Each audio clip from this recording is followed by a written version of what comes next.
molimo etelemi ekozwanguya yakaniba solisanga kotambola soki olandi eseko okozonga na bolingo soki otamboli na ye kana tamboli soki otamboli na ye kamena tamboli lipata lipata na nkembo ekotambola kana tamboli na ye kana tamboli la nuée de gloire avance, j'avance avec elle, j'avance avec la nuée de gloire avance, j'avance avec elle, j'avance avec elle.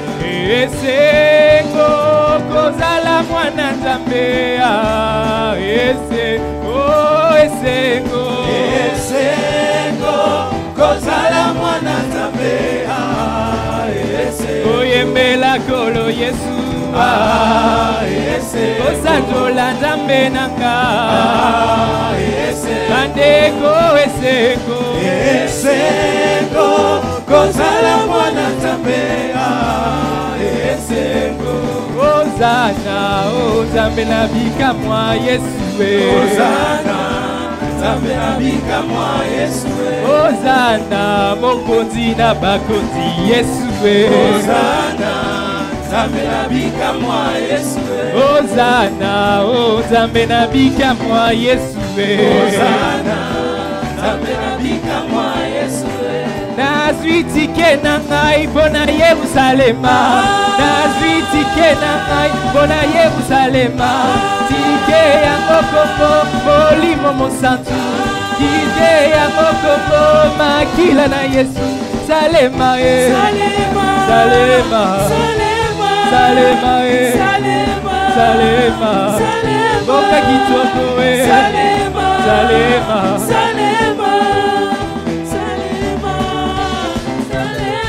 tokokende salema kuna na yerusalema koswana ezali te kuna na yerusalema maladi ezali te kuna na yerusalema konfinga ezali te kuna na yerusalema esengo na esengo salema salema salema salema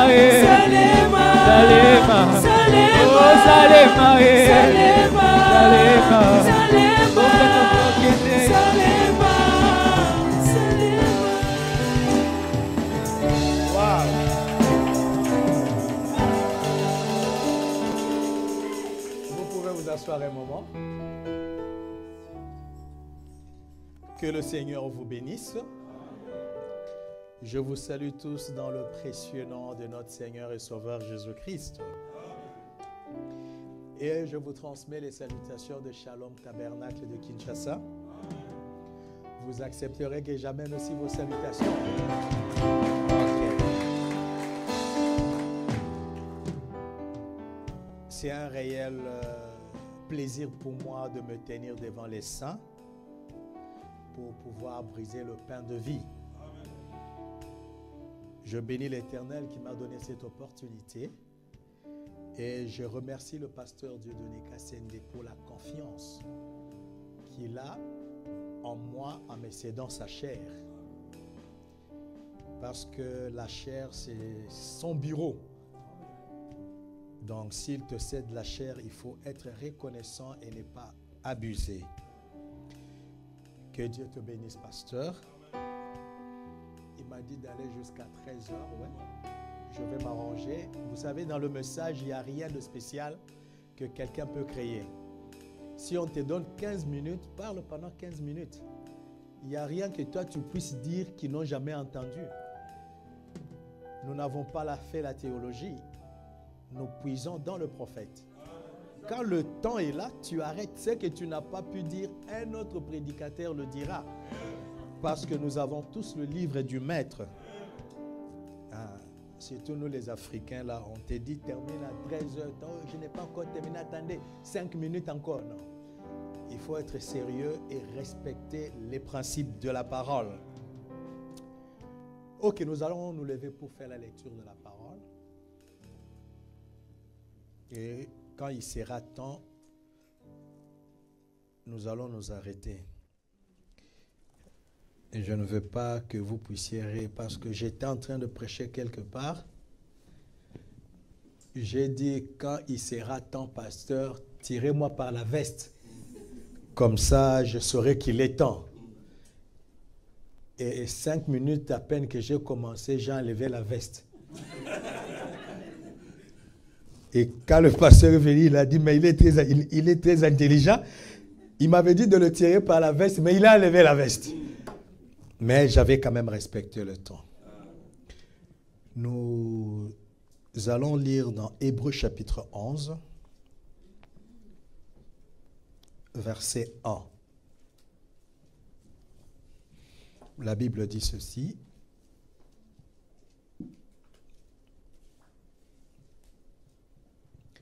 Or, la foi est une ferme assurance des choses qu'on espère, une démonstration de celles qu'on ne voit pas. Prions le Seigneur. Dieu est tendre Père, nous venons de lire la parole comme toute personne qui sait lire peut le faire. Mais en recevoir la profondeur, cela ne peut venir que de toi. C'est pourquoi nous t'invitons, Père bien-aimé, que tu nous amènes dans les lieux célestes, que tu parles au travers de ma bouche et que tu écoutes au travers des oreilles de mes frères et de mes sœurs. De sorte qu'à la fin de la réunion, chacun reçoive quelque chose pour sa vie.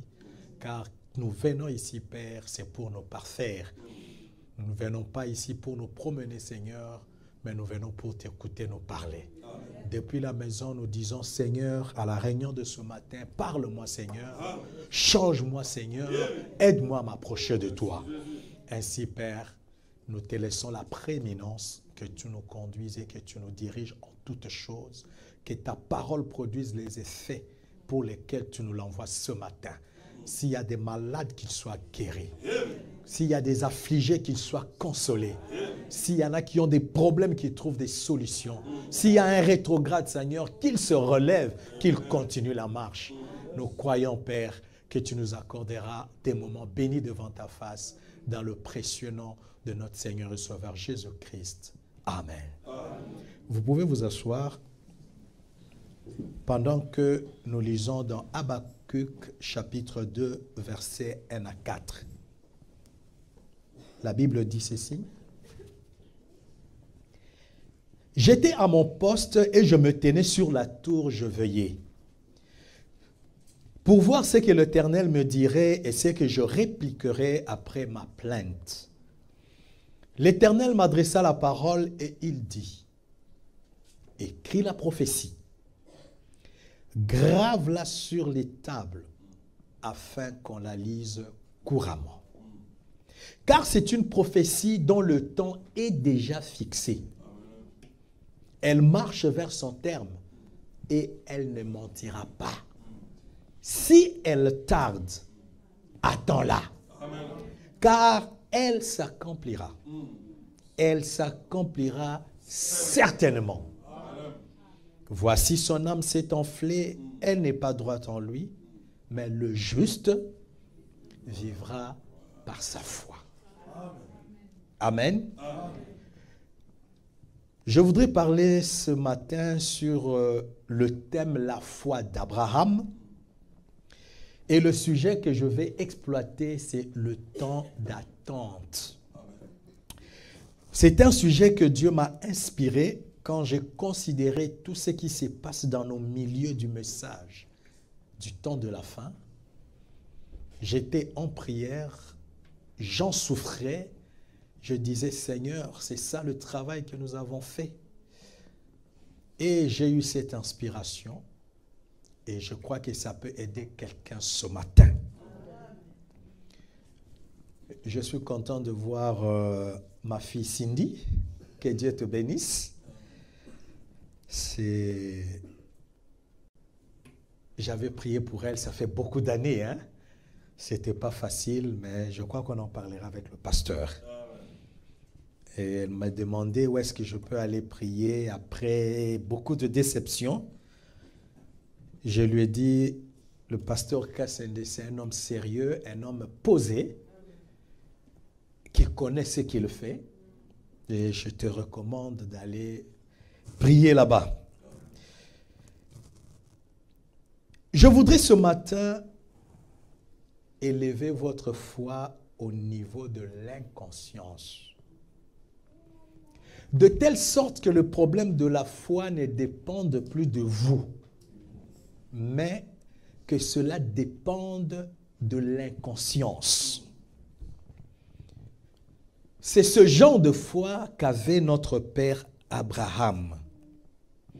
Alors je veux que El Bethel n'entre pas dans les raisonnements.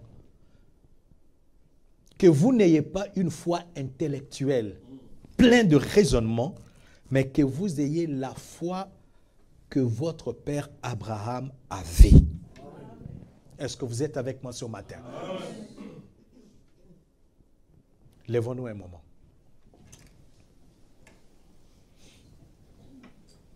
Vous êtes sûr que tout le monde est debout? Ok, asseyez-vous.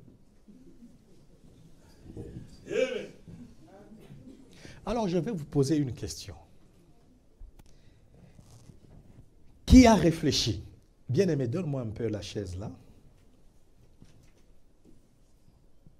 Ne vous en faites pas, j'arrêterai à l'heure.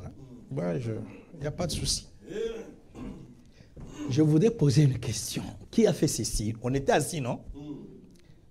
Et j'ai dit, mettons-nous debout. Est-ce que quelqu'un a fait ce que je vais faire maintenant? Ah, le pasteur acheté nous demande de nous lever. Est-ce que moi je peux me lever? Aide-moi, Seigneur. Je ne sais pas, je vais essayer. Et est-ce que vraiment je saurais me lever? Mais je me suis levé. Quelqu'un a fait ça? Non. J'ai dit, mettons-nous debout. Vous vous êtes mis debout. Est-ce que vous avez réfléchi? Non. Vous étiez sûr que vous alliez vous lever. Amen. Ça, c'est une conviction. Est-ce que vous êtes avec moi? Vous étiez convaincu que vous allez vous lever. Parce que tout ce qui n'est pas la parole de Dieu est une conviction. Parce que la foi vient de ce que l'on entend, de la géographie. Non. Ah, il faut être attentif. Hein? Nous ne sommes plus au temps où on a des fanatiques dans l'église. Le pasteur dit, ça vient de la géographie. Amen, pasteur. Il faut veiller à la parole. Si ce n'est pas la parole, ne dites pas Amen. Votre âme vaut 10 000 mondes. Ah oui. Mais la foi vient de ce que l'on entend de la parole. Quand c'est la parole, là c'est la foi. Quand ce n'est pas la parole, c'est juste une conviction. Or, la parole de Dieu aujourd'hui, c'est le message prêché par le prophète William Marion Branham. Est-ce que je peux entendre un amen? Amen. Vous comprenez ce que c'est la foi? Mais quand vous faites quelque chose que la parole dit, ça sera comme cette conviction-là. Vous ne réfléchissez pas. Et cette foi, c'est une foi inconsciente. Écoutez ce que dit la bouche autorisée. Donnez-moi ça. Melchisédek, le grand prince, il dit ceci. Tout comme vous avez quitté vos foyers aujourd'hui, vous désirez probablement rentrer chez vous. Vous avez dit à votre femme ou à vos bien-aimés, je serai de retour cet après-midi. N'est-ce pas? Amen. Après la réunion, vous rentrerez chez vous, non? Exactement. Même si vous allez passer visiter quelqu'un, mais vous quitterez l'église. Vous ne dormez pas ici. Branham vous pose la question, comment le savez-vous? Comment sais-tu qu'après la réunion, tu sortiras d'ici, tu iras là où tu as la pensée d'aller? Il dit, vous ne vous demandez pas, ai-je suffisamment la foi pour rentrer à la maison? Ai-je suffisamment la foi pour conduire ma voiture? Mais simplement, de manière inconsciente, vous tournez la clé, vous démarrez et vous rentrez à la maison. Il dit, vous voyez, c'est la foi inconsciente qui le fait. C'est ainsi en Christ. Nous disons simplement de manière inconsciente C'est sa parole. Cela règle simplement la question. Il n'y a rien à ajouter. Et nous allons de l'avant. C'est ça la foi. On ne raisonne pas. Dieu l'a dit, amen. Tu as lu ça dans la brochure, amen. C'est le prophète qui l'a dit, amen. On avance. Même si c'est dur.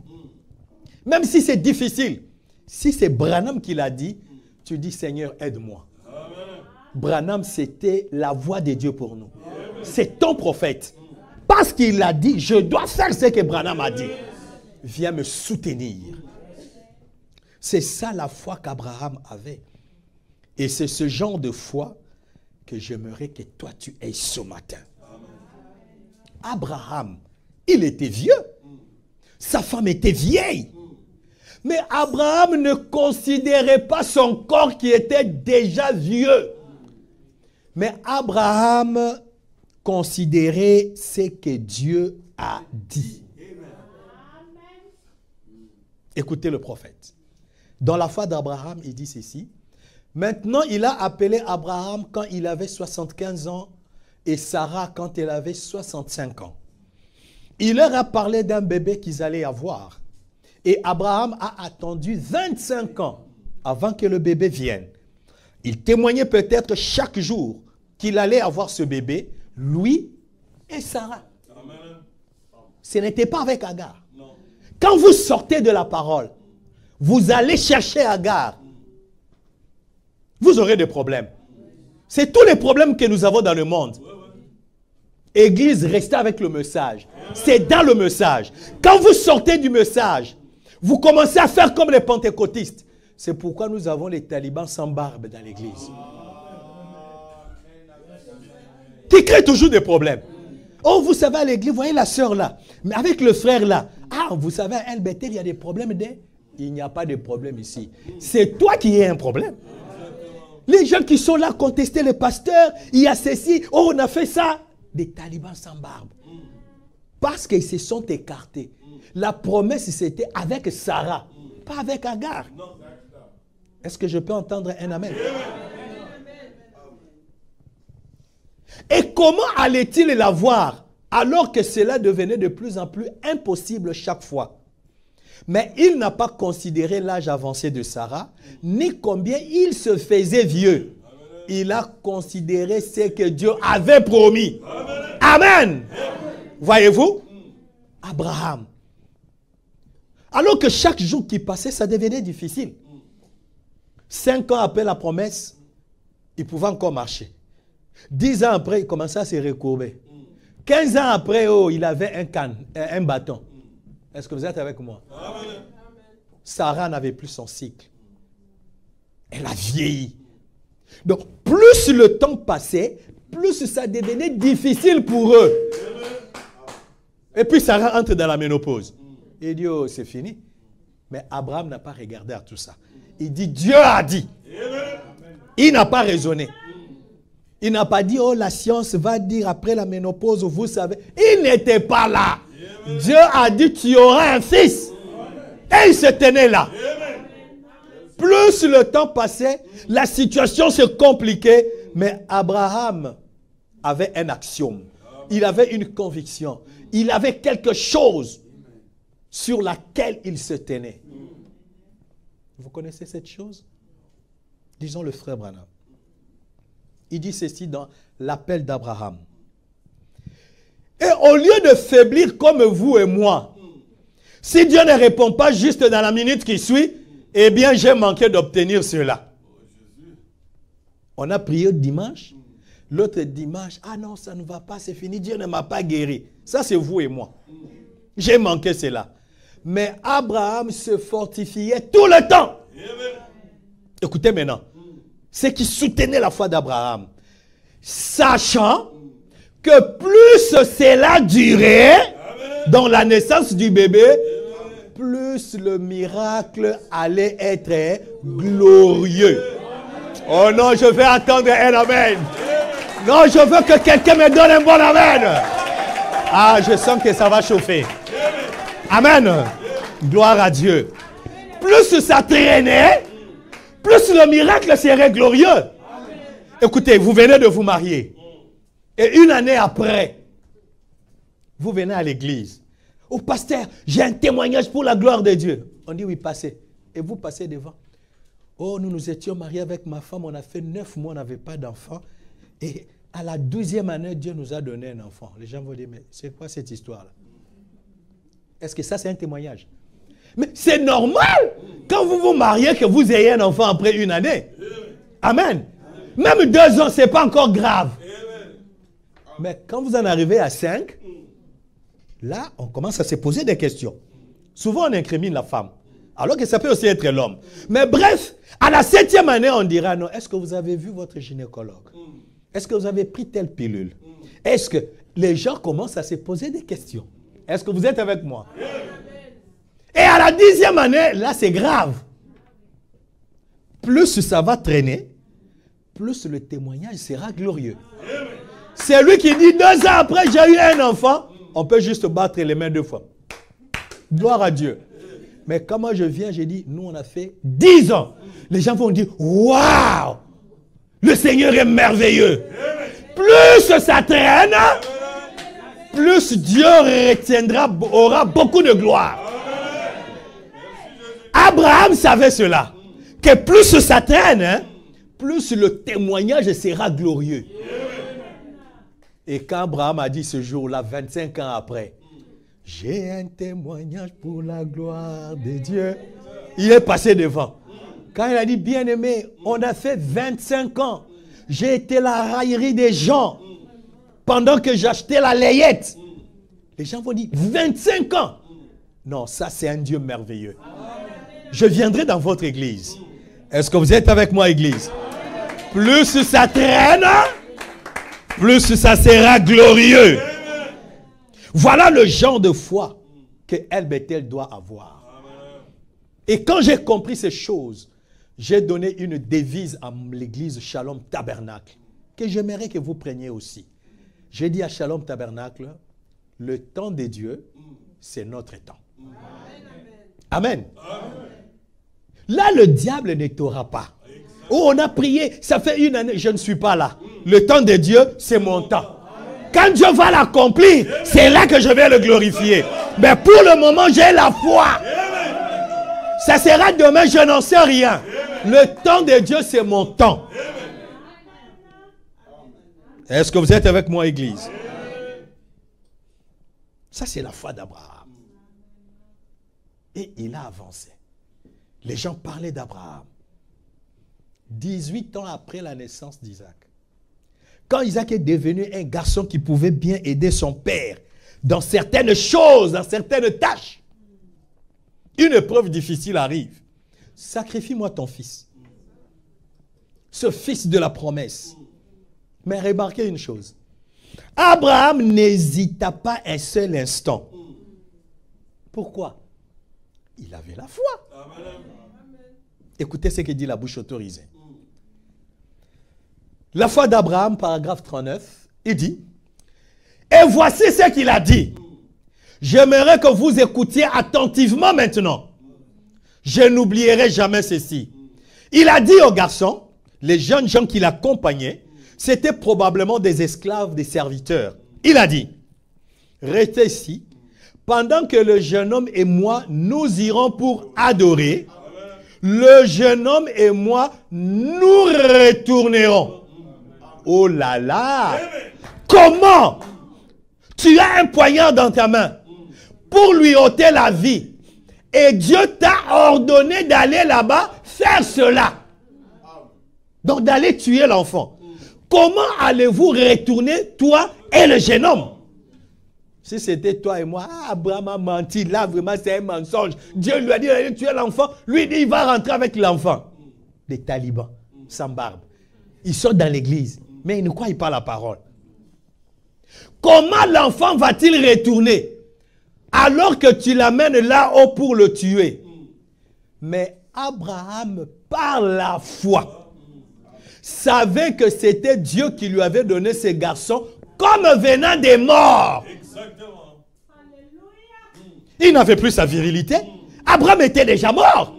Sarah n'avait plus son cycle. Elle était dans la ménopause. C'est qu'elle était déjà morte en matière de donner naissance. Mais quand ils ont vu Dieu dans la chair humaine, Abraham a jeté le bâton. Oh, je vais entendre un amen. Abraham est devenu un jeune homme. Sarah est devenue une jeune fille. Toi et moi aujourd'hui, nous avons aussi vu Dieu dans la chair humaine. Venant nous révéler la parole. Venant terminer ce qui n'avait pas terminé. Au jour de sa chair. Est-ce que j'ai perdu quelqu'un en route? Est-ce que tout le monde est à bord? Continuons. Il savait que Dieu était puissant pour le ressusciter des morts. C'est ça la foi. Restez ici. Le jeune homme et moi, nous allons là-bas pour adorer. Puis le jeune homme et moi, nous retournerons.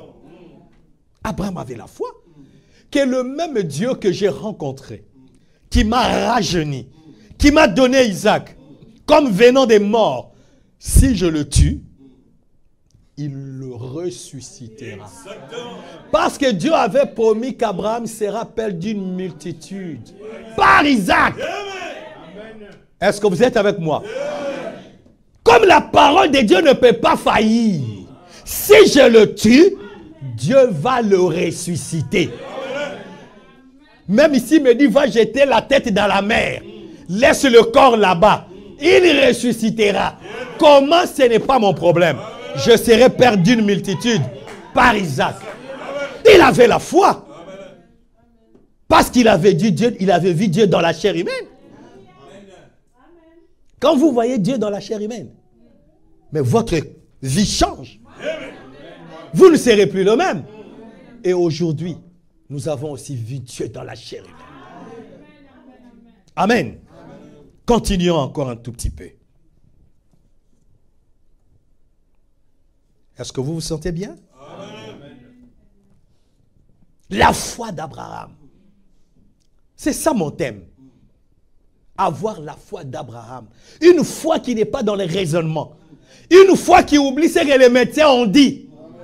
Nous croyons qu'ils sont serviteurs de Dieu. Ils aident le corps. Mais la guérison ne vient que de Dieu. Et quand tu as la foi, tu restes là. Amen.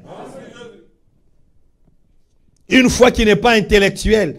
Une foi qui n'est pas dans les raisonnements. C'est de cette foi-là dont nous avons besoin aujourd'hui. La foi d'Abraham. Est-ce que vous avez compris la foi d'Abraham? Une foi inconsciente qui regarde dans la parole, qui reste avec la parole. Et j'entre maintenant dans mon thème. Le temps d'attente. Là, j'étais en train de parler de la foi d'Abraham. Je crois avoir élevé ta foi jusqu'à un certain niveau. Maintenant, nous entrons dans le sujet. Le temps d'attente. Le temps d'attente, c'est le temps dans lequel nous vivons. Jésus a dit, je viens bientôt. Le problème, c'est le bientôt. Ça fait 2000 ans que bientôt est là. Nous sommes dans le temps d'attente. Mais je veux vous rassurer. L'enlèvement n'est pas une théorie. Ce ne sont pas des explications.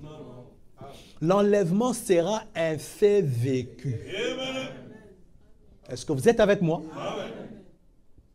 Je peux être ici et je dis, oh, bonjour frère Billy Paul. Vous commencez à regarder. Je parle de Billy Paul parce que tout le monde le connaît. Je pouvais parler de Ngepa, de Mbombo, des choses comme ça.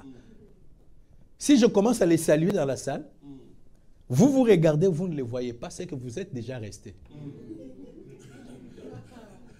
Le frère Branham dit, nous allons changer de dimension. C'est que moi, je suis déjà dans cette dimension-là où je vois les morts qui sont ressuscités. Quand vous ne les voyez pas, vous êtes restés. Il n'y aura pas d'explication, vous savez. Ce n'est pas qu'on va monter au ciel. Je vous demande, on va monter comme les autres. Non, nous changerons de dimension.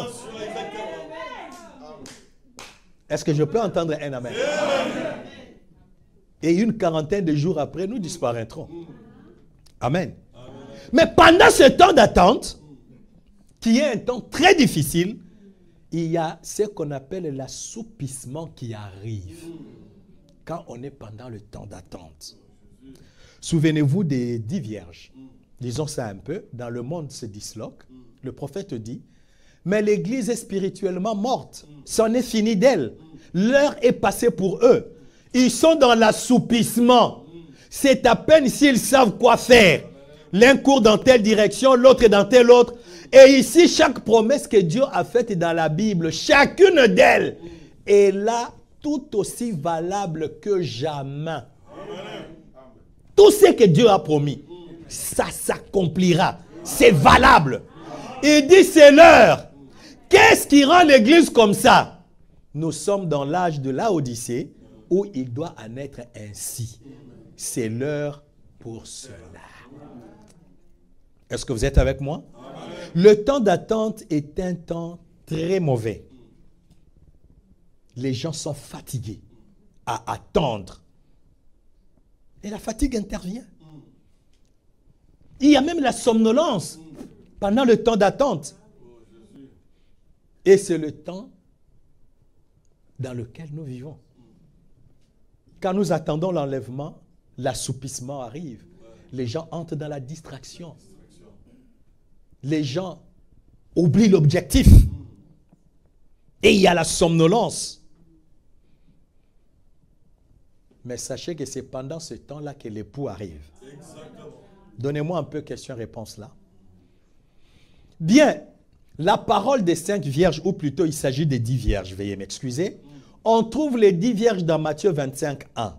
10 vierges sont sorties à la rencontre de l'époux. Et 5 d'entre elles étaient sages et avaient de l'huile dans leurs lampes. 5 étaient imprudentes et n'avaient pas d'huile dans leurs lampes. Pendant qu'elles se sont assoupies, le cri a retenti, allez à la rencontre de l'époux. Et celles qui avaient de l'huile dans leurs lampes préparèrent leurs lampes qui étaient allumées et elles sont sorties à la rencontre de l'époux.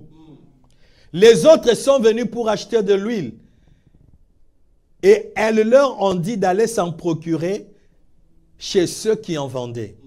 Pendant qu'elles s'y rendaient, l'époux vint et les vierges sages entrèrent et les vierges endormies furent chassées. Est-ce que vous êtes avec moi? Furent chassées. C'est quoi ça? C'est le temps d'attente. Ils étaient distraits. Ils n'avaient pas d'huile. Et c'est pendant ce temps que le cri a retenti. Et l'époux est venu et on les a mis dehors.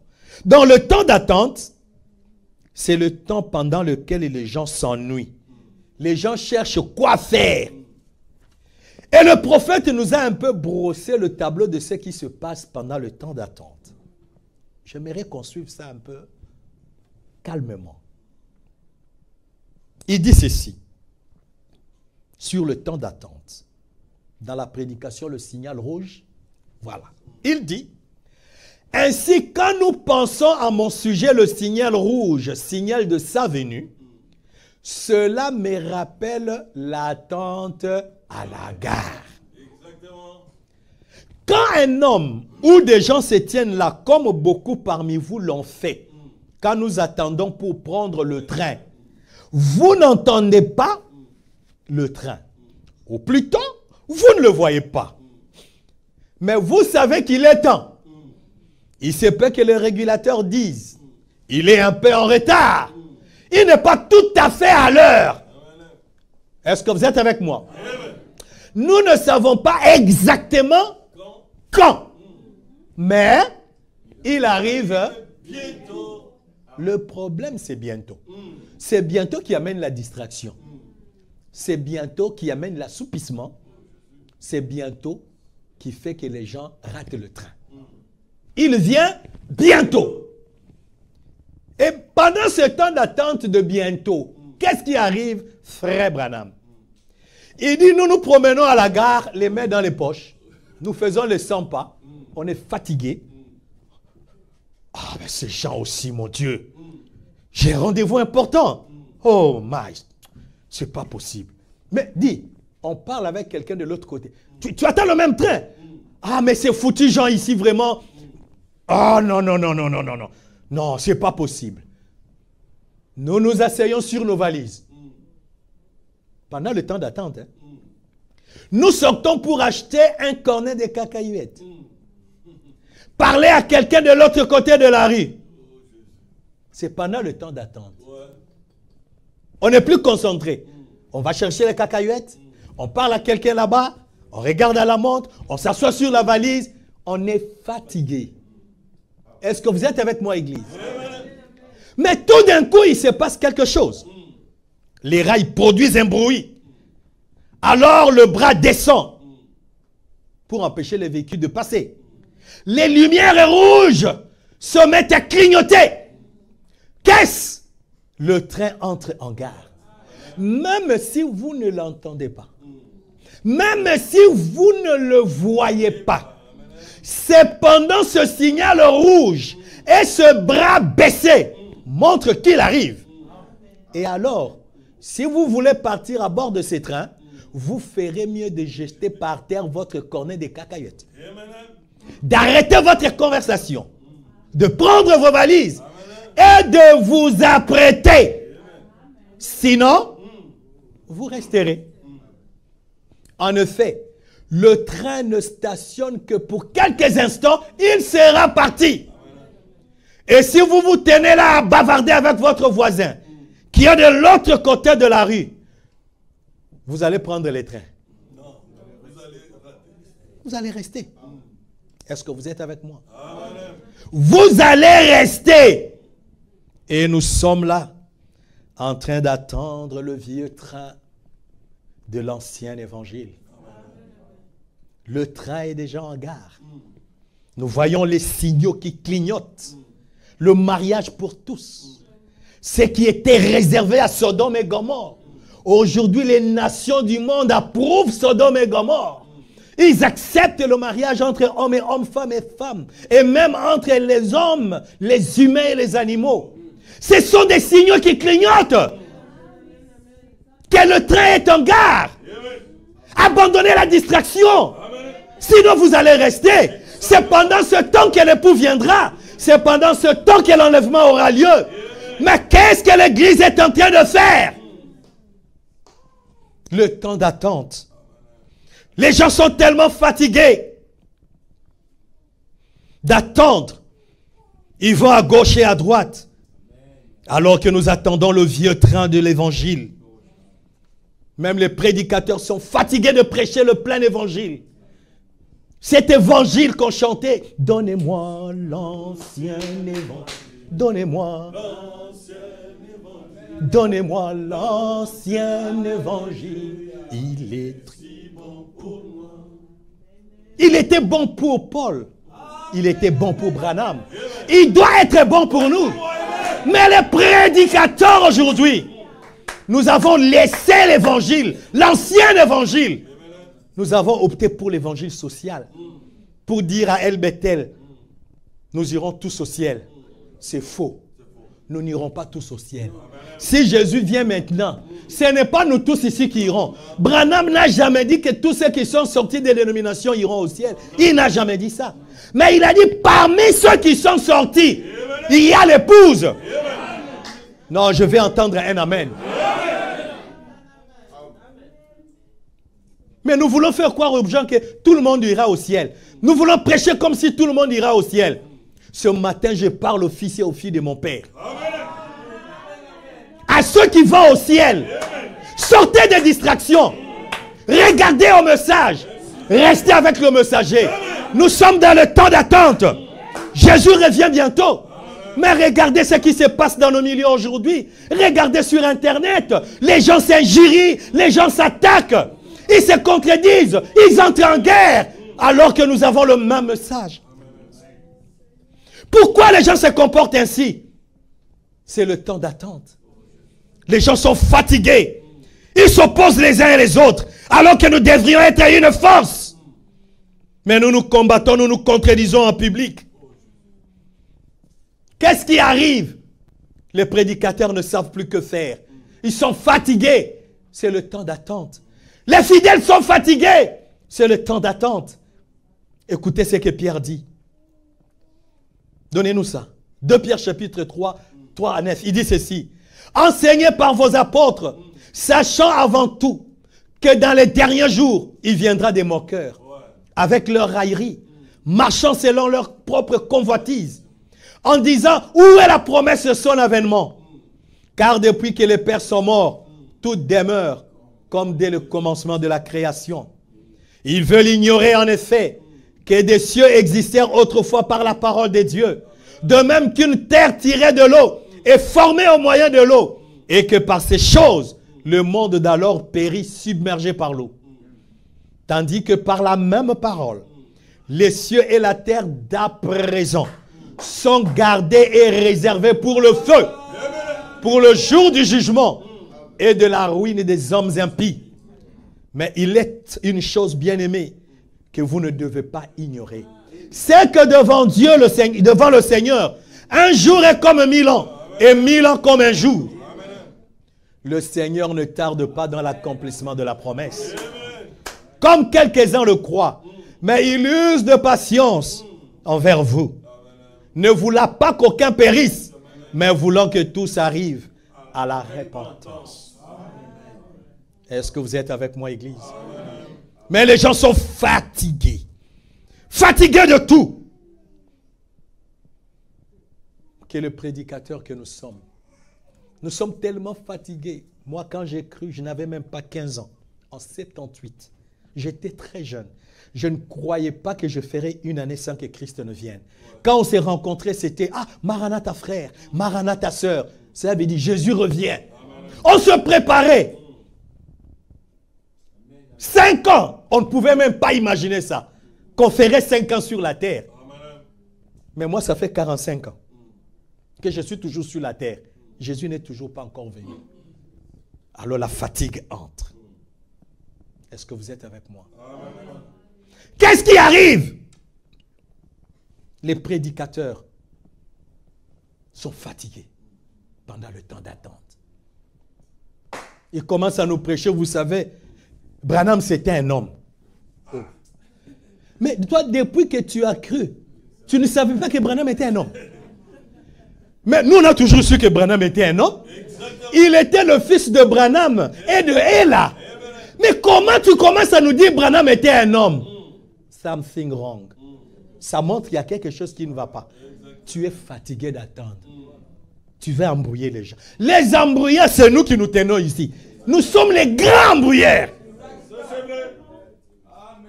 Oh, vous savez, Branham était un homme. Bon, s'il était un homme, tu veux que nous on fasse quoi? Parce que nous, on a toujours qu'il était un homme. On n'a jamais dit qu'il était Dieu, qu'il était mort pour nous, que c'était lui notre sauveur. Mais pourquoi aujourd'hui nous venons vous dire que Branham était un homme? C'est le temps d'attente. Les prédicateurs sont fatigués. Pas seulement qu'il était un homme, mais vous savez, il avait aussi des erreurs. Branham avait menti. Et il s'arrêtait là. Mais ils oublient que même le mensonge du prophète, c'est la parole. Prenez l'autre partie. Il s'était repenti. Quand tu fais quelque chose qui n'est pas bon, Branham dit, va te repentir. Et quand il s'est repenti, on lui a encore beaucoup plus fait confiance qu'avant. Pourquoi vous ne prenez pas ça?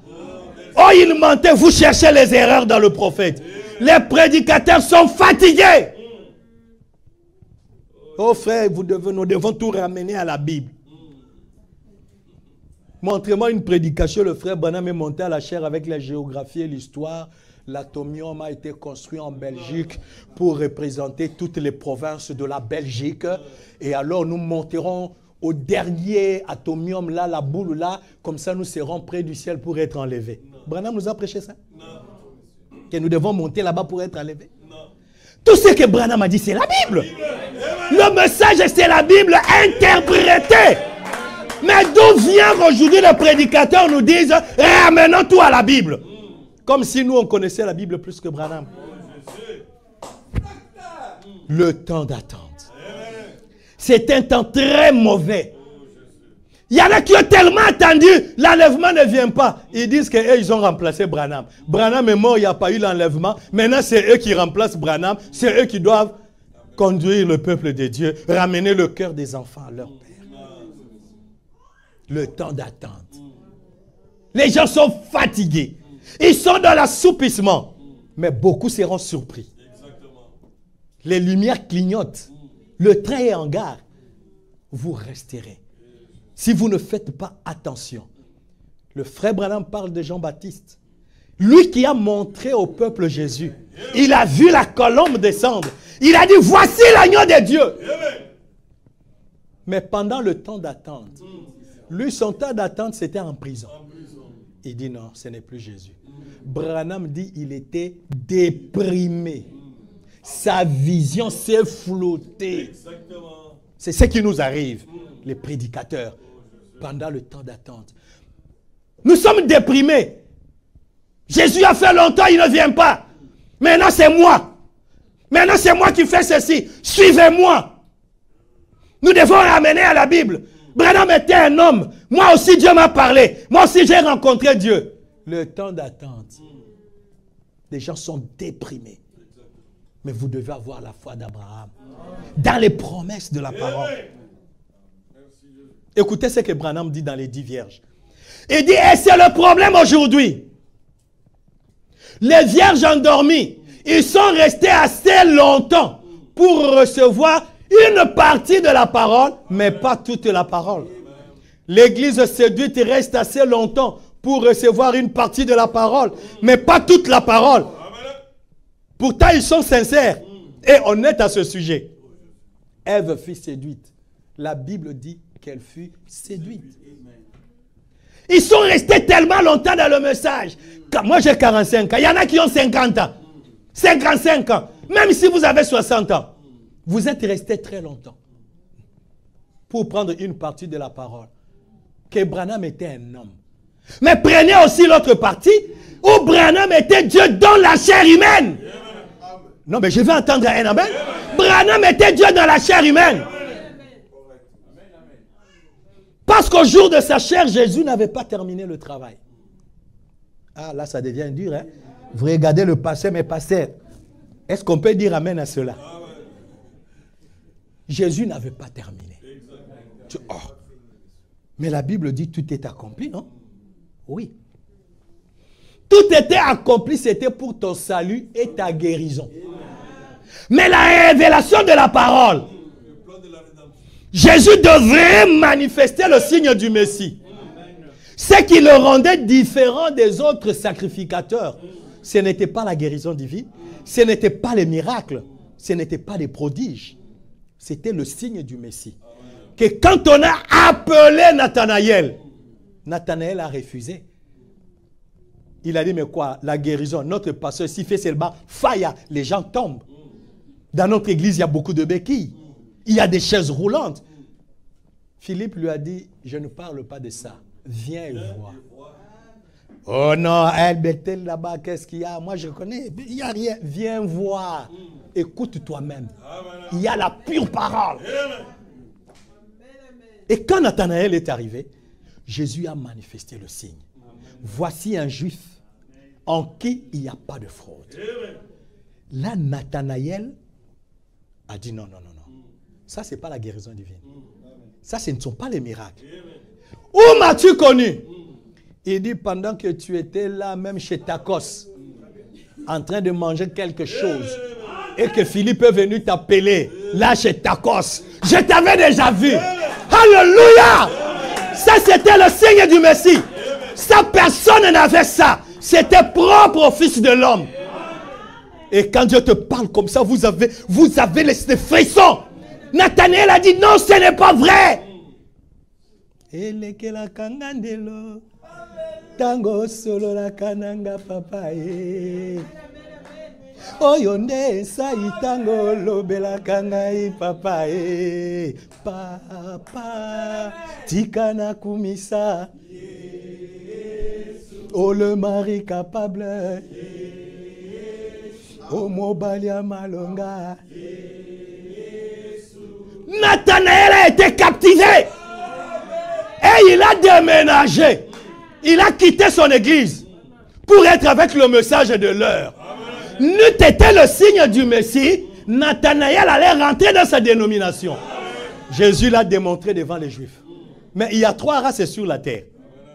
Il restait les Samaritains, et vous les nations. Et il est allé à la puits. Il a vu la femme au puits. C'était une prostituée. Il dit, donne-moi de l'eau. La femme a dit, hey, j'ai un gros poisson aujourd'hui.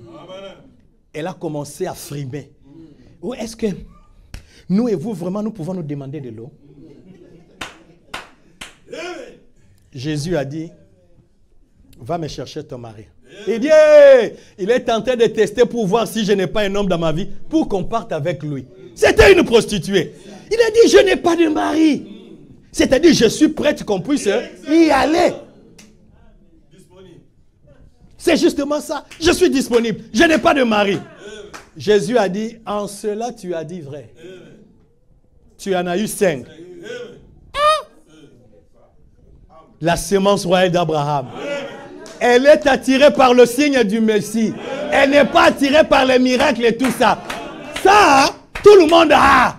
Mais il y a un signe qui attire la sémence. Elle a commencé à dire, il a dit, même le 6e que tu as laissé à la maison n'est pas ton mari. Mais là, elle s'est retrouvée devant le 7e mari. 7. C'est l'achèvement. Sa prostitution s'achevait là-bas. Alléluia! Gloire à Dieu! Et elle a jeté la cruche. Elle a cru le message de son temps. Avant que Jésus ne manifeste cela devant les nations, il a été tué. Il n'avait pas terminé. Et il est mort. Mais il savait qu'on le tuerait. Et il a dit dans Luc 18, quand je viendrai, moi en tant que fils de l'homme, trouverai-je la foi? Est-ce que vous êtes avec moi, Église? Là, il ne s'agit pas de l'enlèvement. Quand il vient pour l'enlèvement, il ne peut pas demander s'il va trouver la foi. Parce que quand Jésus revient, la Bible dit qu'il ne viendra pas sur la terre. Il sera suspendu.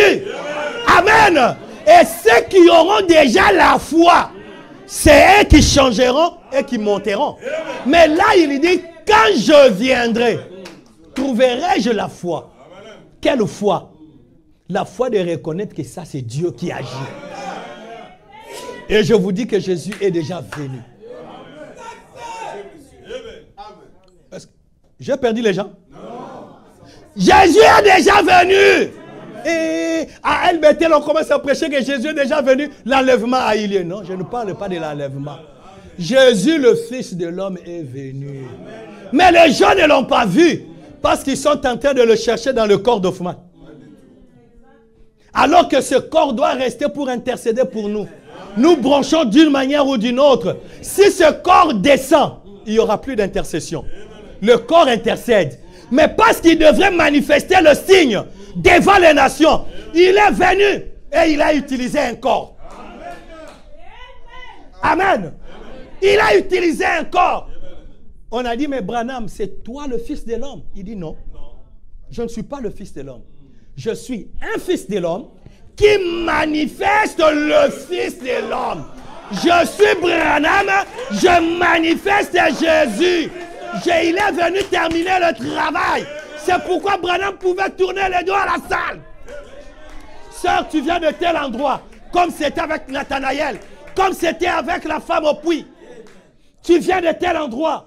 Dans ton cœur, tu es en train de prier comme ceci. Tu habites telle avenue. Amen. Tu es guéri. Et la femme se retourne pour partir. Il lui dit, sœur, tes péchés te sont pardonnés. Hey, qui est celui-ci qui pardonne même les péchés? Branham revient, il dit, ce n'est pas moi qui pardonne les péchés, mais c'est lui. Il était dans Branham. Il a dit, je vois la colonne de feu se déplacer. Elle est à quelques mètres de moi. Maintenant, elle est en train de s'installer en moi. Et je prends le contrôle de la salle. Que personne ne bouge. Que vous soyez pasteur, évangéliste, apôtre, personne ne bouge. Branham avait tout esprit sous son contrôle. Il dit, je lui ai cédé mon corps. Il y a quelques instants, j'étais votre frère. Mais maintenant, c'est lui. Là, ce n'était pas le papa de Billy Paul. Ce n'était pas le mari de Médard. C'était Dieu dans la chair humaine qui était en train de terminer le travail. C'est ça le message. C'est ça qui nous rend différents des pentecôtistes. Nous ne prêchons pas les prêcha. Comme les pentecôtistes. Nous avons un message. Et c'est ça la nourriture des aigles. Mais il reste longtemps pour ne prendre qu'une partie de la parole et laisser l'autre partie. Nous croyons toute la parole. Il était un homme. Il était aussi Dieu dans la chair humaine. Et il a terminé le travail. Et nous nous attendons à l'enlèvement. Qu'est-ce qui se passe? La fatigue. Le temps d'attente. Les prédicateurs sont fatigués. Ils ne prêchent plus le message. Ils ne donnent plus à l'épouse la parole de Dieu. Ils commencent à donner leurs pensées. Ça, c'est les prédicateurs. Dans le temps d'attente. Ils sont fatigués. Mais nous et vous aussi, nous sommes fatigués. Je n'entre pas au ciel parce que je suis prédicateur. J'entre au ciel parce que je suis chrétien. Mais comme chrétiens, vous et moi, nous sommes aussi fatigués. Le temps d'attente, le monde nous a rattrapés. Quand je regarde les jeunes gens dans mon pays aujourd'hui, entre 20, 30, même jusqu'à 35 ans, c'est comme si tous, ils ont le même père et la même mère. Ils ont le même look, la barbe est comme ça, la coiffure. La même chose. Qu'est-ce qui arrive? Ils imitent les stars de cinéma. Ils imitent les stars de la musique mondaine. Les acteurs de théâtre. Ils ne m'imitent pas. Ils n'imitent pas le pasteur Kassende. Qu'est-ce qui arrive? Le monde nous a rattrapés. Le chien rentre à ce qu'il a vomi. Qu'est-ce qui se passe au milieu de nous? La coiffure des sœurs, n'en parlons pas. Depuis que le frère Branham a dit, arrangez vos cheveux comme vous voulez. Vous pouvez même ajouter les cheveux. Je dis Amen. Branham l'a dit. Lui-même ajouter les cheveux. S'il n'en avait pas parlé, personne n'allait savoir que Branham ajoutait les cheveux. Pourquoi? C'était confondu à sa personne. Est-ce que vous êtes avec moi? Écoutez, Église. La valeur de cette Église, le niveau spirituel de cette Église, ne dépend pas de la connaissance que le pasteur a de la parole. Ça ne dépend pas de l'onction avec laquelle prêche le pasteur, ni les miracles. C'est vous les sœurs. Quand on vous voit, on essaie de catégoriser ce que votre pasteur fait comme travail. Mais depuis quand vous allez prendre tous ces cheveux des Indiennes qui sont mortes, ou les plastiques qu'on est en train de travailler, vous mettez sur la tête. Je n'ai rien contre ça. Mais gardez votre apparence. Mais oh, vous savez, pasteur, vous prenez les cheveux, vous mettez derrière l'oreille. Pasteur, vous savez, diacre, vous savez, honorable, depuis quand une Africaine fait passer les cheveux derrière l'oreille? C'est le monde. Les pentecôtistes qui étaient en bas de l'échelle, nous étions là. Mais au lieu qu'elles nous rejoignent, nous sommes descendus vers eux. Le temps d'attente. Nous sommes fatigués, nous rentrons dans le monde. Vous voyez des sœurs avec les cheveux jusqu'à la hanche. Mais le serpent vous a mordu. Les Philistins sont sur l'église aujourd'hui. Et les pasteurs ne disent rien. Sinon, les gens vont quitter l'église. Comme vous voyez, nous sommes remplis là, le pasteur est content. Mon église, on est là. Même si on restera à deux, je m'en fiche. J'aimerais parler aux gens qui vont au ciel que de parler aux gens qui ne vont pas au ciel. Prêchons l'ancien évangile. Boutons le péché dehors. La mondanité nous a rejoints. L'habillement, n'en parlons pas. Heureusement que c'est l'hiver ici chez vous. Pendant l'été, vous voyez les femmes habillées des camisoles qui laissent les seins dehors. Qu'est-ce qui ne va pas avec l'église aujourd'hui? Le temps d'attente.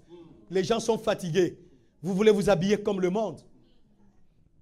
Oh non, on a dit la jupe doit dépasser les genoux. Non, nous maintenant, vous mettez les jupes qui balayent toute la ville de Bruxelles ici. C'est bien. Ah, la sœur a une longue jupe, mais passez. On voit même votre slip dessiné. Tellement ça vous sert. Et les pasteurs ne disent rien. Et nous disons que nous sommes l'épouse de Jésus-Christ.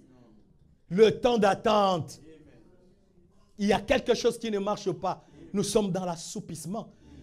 Ou alors c'est une fente, vous manquez un pas, on voit même votre sous-jupe. C'est quoi cette histoire dans l'église du Dieu vivant? Alors que Jésus vient bientôt.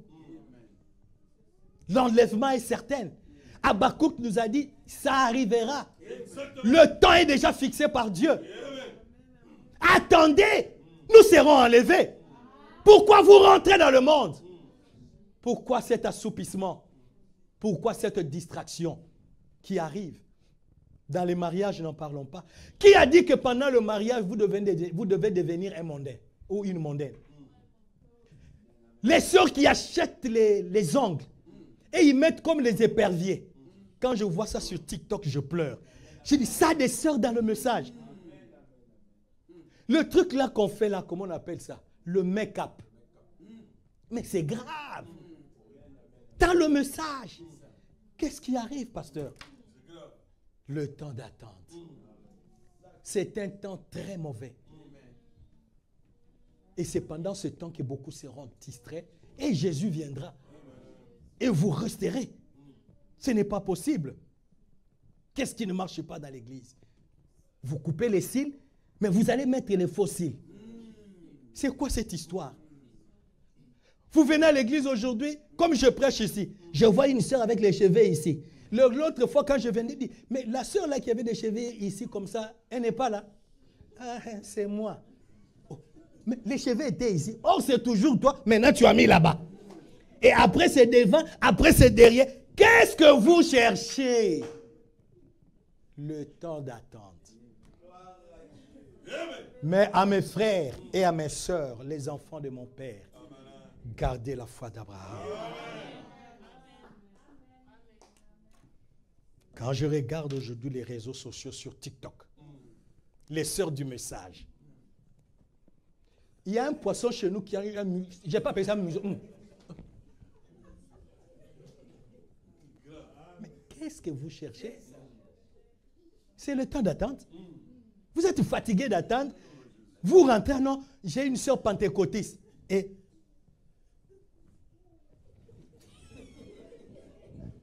mais ce n'est pas possible. Au lieu de vous voulez qu'on vous voit, montrez votre visage qu'on vous reconnaît. Vous voulez montrer quoi à qui? Pour faire quoi? Pour séduire qui? Et nous n'en parlons pas. Et ça s'accumule dans l'église.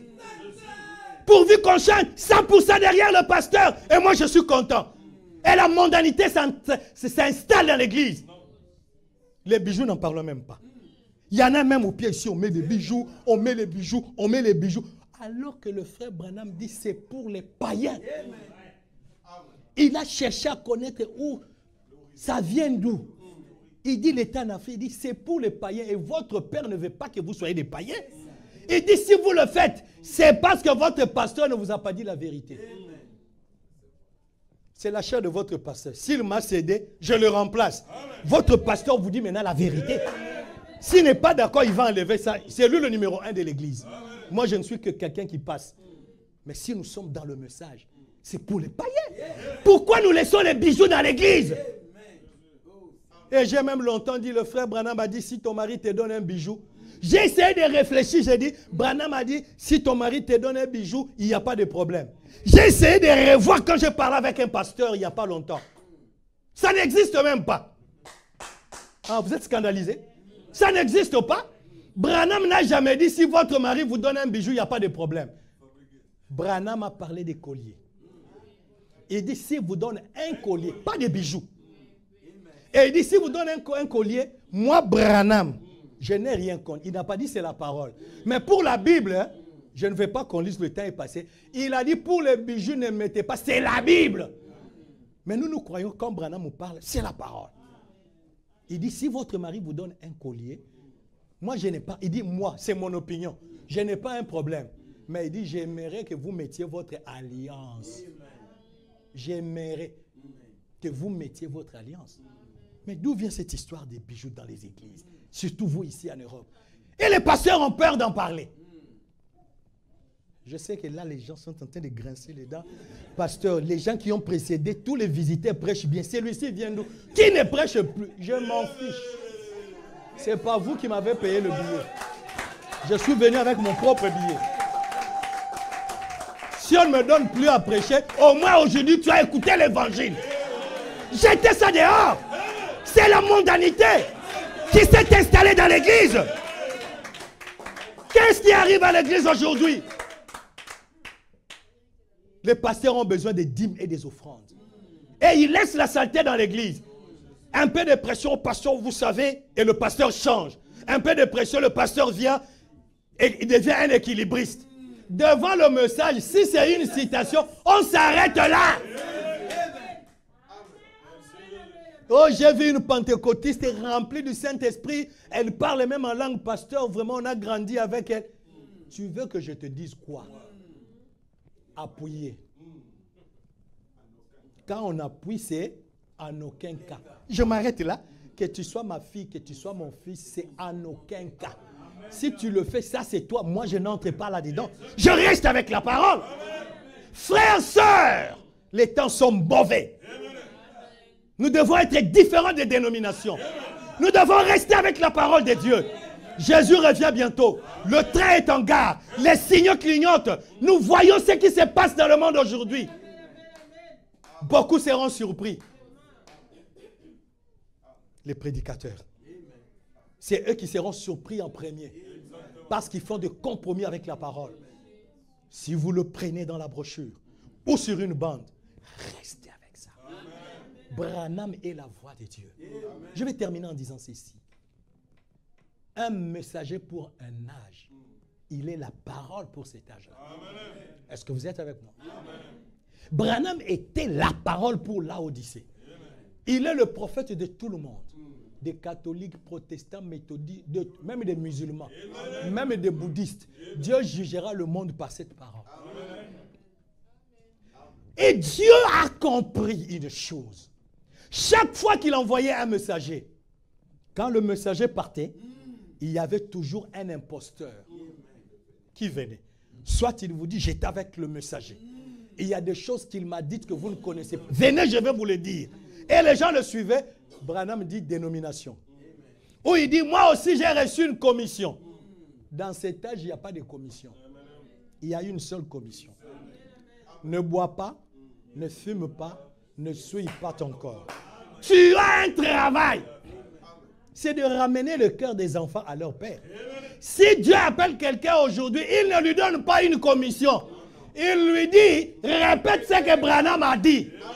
Nous sommes les auxiliaires de William Marion Branham. Nous sommes dans cette commission. Ce que je vous prêche ici, c'est pour vous ramener à la foi apostolique, à quitter le monde. C'est ça la commission de Branham.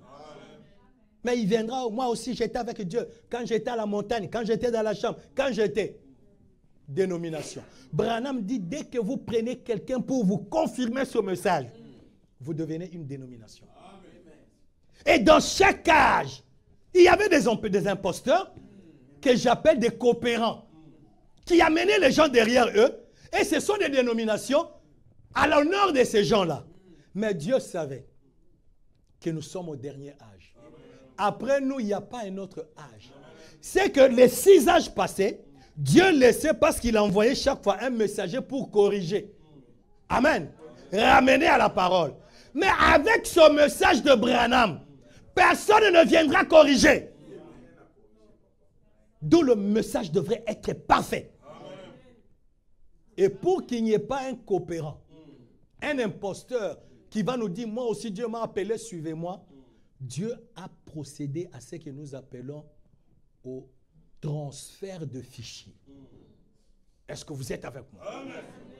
Branham était la parole pour cet âge. Le messager et son message sont un. Est-ce que vous êtes avec moi? Maintenant, si Branham part, il part avec le message. Mais Dieu a dit non. Si Branham part avec le message, il y aura un coopérant. Il y aura un imposteur. Alors je dois maintenant... Amen. Télécharger le message. Et Dieu a commencé le téléchargement. En prenant le message d'Abraham, en le mettant sur les bandes. Emmagasine la nourriture. Et Dieu a procédé au téléchargement. Et le message est dans les bandes. Branham est parti. On n'a pas besoin d'un imposteur. Branham dit, s'il y a un problème, appuyez. Et quand nous appuyons, je vous dis, le frère Branham a dit, je suis en train de procéder au transfert des fichiers. Je prends ce qui est dans les bandes, je les mets en vous. Quand vous vous dites amen à la parole, vous devenez la parole. Ainsi, la parole ne sera plus seulement dans les bandes, vous serez la parole vivante. Donc, on n'a pas besoin que quelqu'un nous dise maintenant, écoutez-moi. On n'a pas écouté quelqu'un. Répète-nous ce que Branham a dit. C'est pourquoi j'ai toujours dit à Shalom Tabernacle, comme je suis ici, j'ai fait 1 mois en voyage. Je leur ai dit, vous n'avez pas besoin de prendre mes bandes et mettre dans l'église. Vous savez pourquoi? Le frère Branham dit, Dieu nous a envoyés, pas pour que nous puissions nous installer dans le cœur des brebis. Nous devons installer la parole. Mais quand je ne suis pas là, si c'est que moi je vous prêche, j'ai pris dans le message. Si je ne suis pas là, je vous ai prêché par exemple ce jour-là au Calvaire. J'ai dit, le frère Branham a dit, le frère Branham a dit. Quand je ne suis pas là, pourquoi vous devez prendre ma prédication ce jour-là au Calvaire au lieu de prendre ce que Branham, là où moi j'ai puisé, et mettre? Si vous ne mettez pas la bande, mettez un Éphésien qui répète Branham. Mais nous voulons être omniprésents dans le cœur des croyants. Et cela crée les fanatiques. Quand on m'injurie, un fidèle de mon église, ne jouez pas avec mon pasteur. Et tu viens me dire, pasteur, quelqu'un joue avec toi, je l'ai repris sur Facebook. Je vais t'appeler devant l'église. J'ai dit, ce frère ici, il m'aime tellement plus que Jésus, qu'il a des démons. Nous allons tous nous lever, chasser les mauvais esprits en lui. Vous défendez la parole en vivant la parole? Ne me défendez pas. Qui suis-je moi? Au 100% derrière racheté. Soyez 100% derrière moi si moi je suis 100% derrière la parole. Et si je suis 100% derrière la parole, je n'ai pas besoin de faire de ça un slogan. 100% derrière moi, 100% derrière moi. Automatiquement, vous serez derrière moi parce que c'est la parole. La foi d'Abraham. Gardez la foi. Jésus revient bientôt. Il n'y a plus de temps. Sortez de la distraction. Le temps d'attente est un temps très mauvais. Très, très mauvais. Il y a l'assoupissement, il y a la distraction. Il y a des choses qui ne marchent pas. On rentre à des choses qu'on a vomi. Vous allez chez un frère, les enfants viennent vous saluer. Bonjour, pasteur. Bonjour. Quand il part, le pantalon au plus fessier, comme un prisonnier américain. Mais qu'est-ce qui ne marche pas? Les enfants des frères. Remettons la parole. Le plein évangile, l'ancien évangile. Gardons le message propre. Que les sœurs soient vêtues de manière décente. Que les frères soient des gentlemen. Et que nous puissions avancer. C'est le petit message que Dieu m'avait donné. Je crois que ça peut avoir aidé quelqu'un quelque part. Pendant que j'appelle le pasteur, nous allons nous lever. Si quelque part tu as besoin que le pasteur, quand il priera, qu'il se souvienne de toi. Soit tu viens ici devant, soit tu lèves ta main là où tu es pour dire, Seigneur, viens-moi en aide. Est-ce qu'on peut répondre, combien de temps pensez-vous? Nous reste encore, mes frères. Il est plus tard que vous ne le pensez. Puis le Seigneur. Approchez-vous, approchez-vous. Il n'y a plus de temps, mes bien-aimés. Jésus revient bientôt.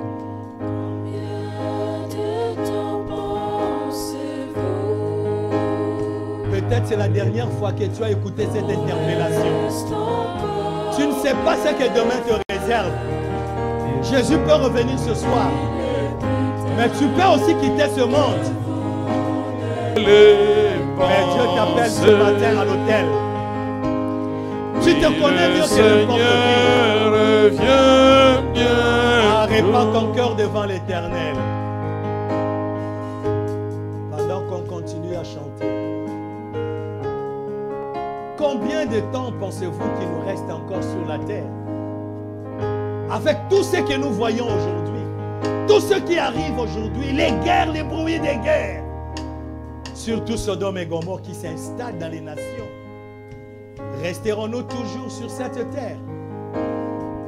Ou tu penses que Jésus viendra un autre jour? Il peut venir aujourd'hui. Tout comme la mort peut te rencontrer aujourd'hui. Prépare ta vie. Déployé dans les cieux, sur la terre et partout,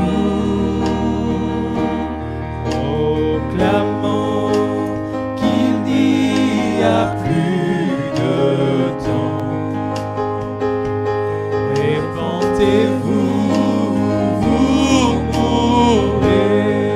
Combien de temps pensez-vous? Alléluia, nous restons comme mes frères. il est plus tard que vous ne le pensez. Oui, le Seigneur vient bientôt. Que chacun parle à son Dieu.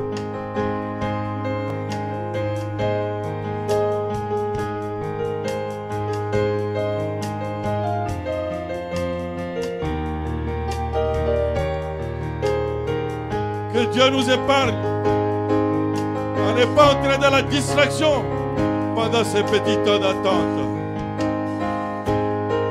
Le bateau à destination de Jérusalem céleste, il est déjà annoncé. Mon frère, ma soeur, c'est le temps d'être le modèle parfait. Le Seigneur Jésus avait dit, vous les nations, vous devez attendre quand le grain va mourir et il sera encore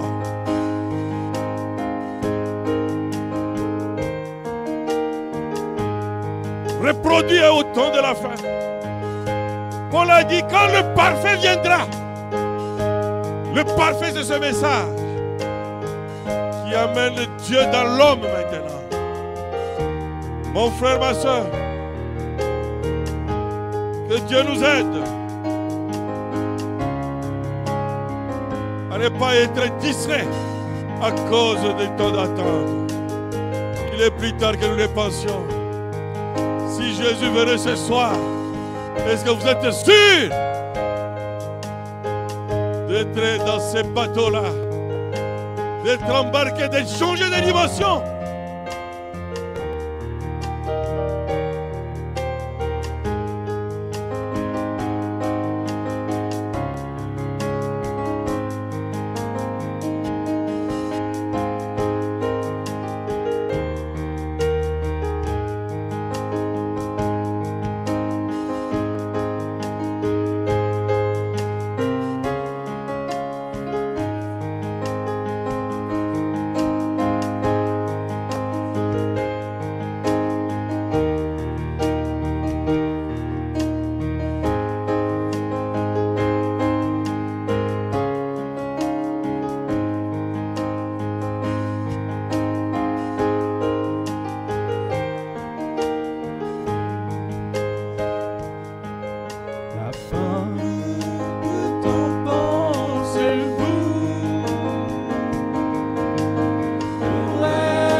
Que vous ne le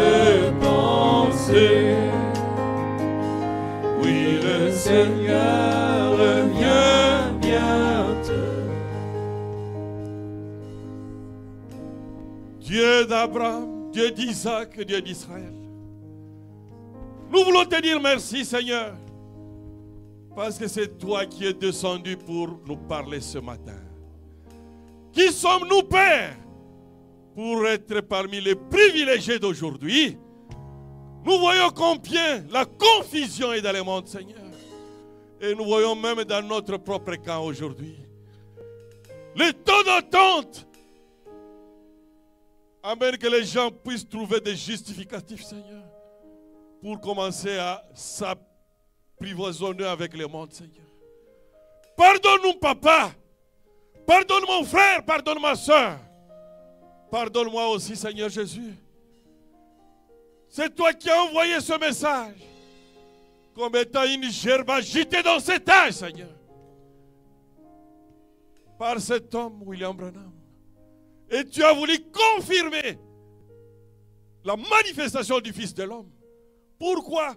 Pour que les nations aussi puissent bénéficier de ce qu'Israël avait vu, Seigneur.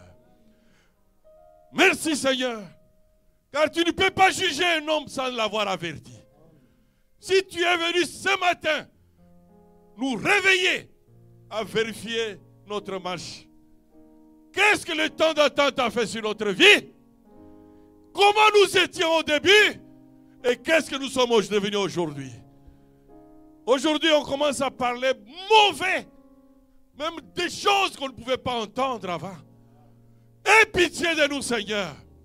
Aie pitié de mon frère. Aie pitié de ma soeur. Aie pitié de moi aussi, Seigneur Jésus. Car il est plus tard que nous le pensions. Nous venons à toi, Seigneur, parce que tu ne peux pas nous abandonner. C'est parce que tu nous aimes tellement que tu es venu nous dire, attention, le pouls arrive bientôt. Aide-nous maintenant, Seigneur. Aide chaque fils et fille de Dieu ce matin à vérifier le niveau d'huile dans sa lampe. À vérifier sa marche avec toi, Seigneur. À ne plus voir ce que son frère fait à côté ou sa soeur fait à côté, Seigneur. Que chacun soit sûr de te rencontrer, toi, Seigneur. Car tu ne viendras pas prendre une église, mais tu viendras pour chacun de nous individuellement. C'est pour cela que tu as rendu les livres du maître ordinaire, pour que chacun ne puisse plus s'échapper, Seigneur. Merci, Seigneur, pour ta présence ce matin. Merci pour ton serviteur, Racheté Lusanga. Merci, Père, pour un tel ministère. Merci, Papa, parce que tu nous as ramenés à l'ordre, Seigneur. À quoi servirait à l'homme de gagner le monde entier et de perdre son âme, Seigneur?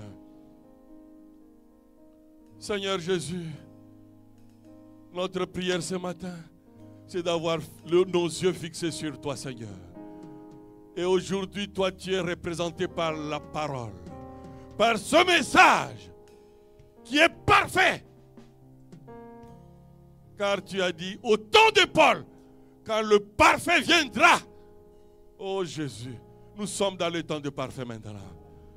Bénis mon frère, bénis ma soeur, et bénis aussi, Seigneur. Même le prédicateur, il a besoin de ça.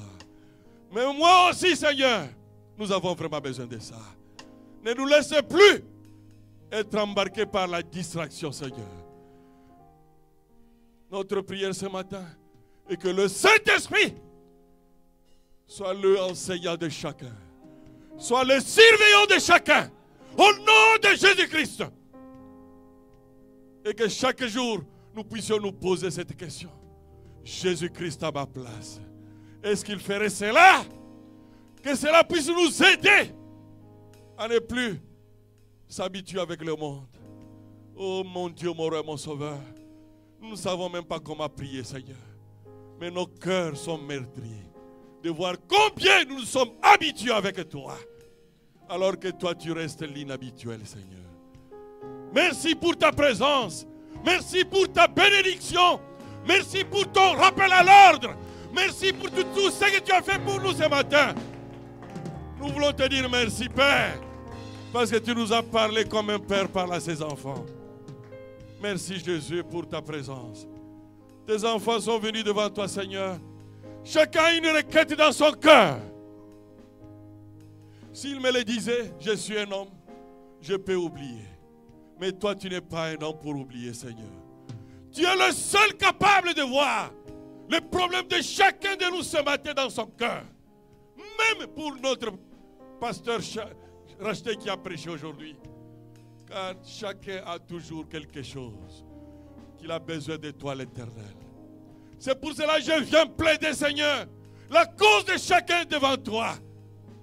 Oh Dieu d'Abraham, Dieu d'Isaac, Dieu d'Israël, le Dieu de Anne, capable de voir même les larmes que le monde ne peut pas voir. Toi qui connais la souffrance qui est derrière chaque main levée, chaque parole que tes enfants ont essayé de présenter devant toi.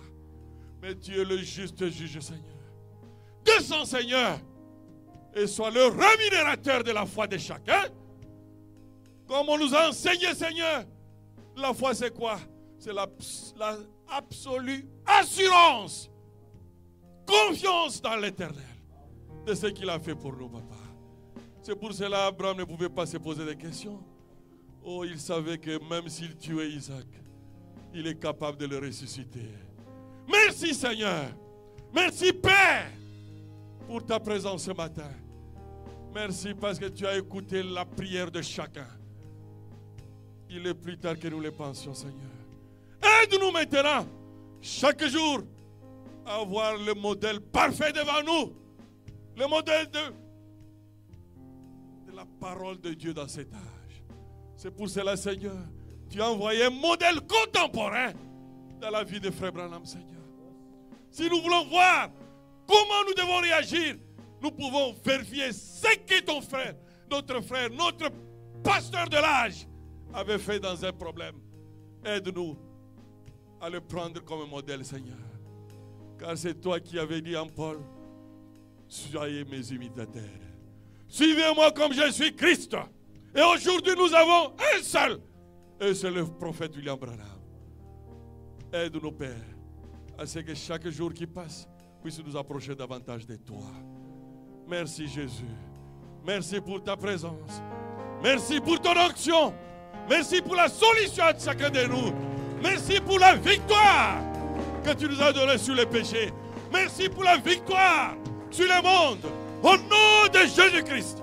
Nous te l'avons ainsi prié, papa. Amen.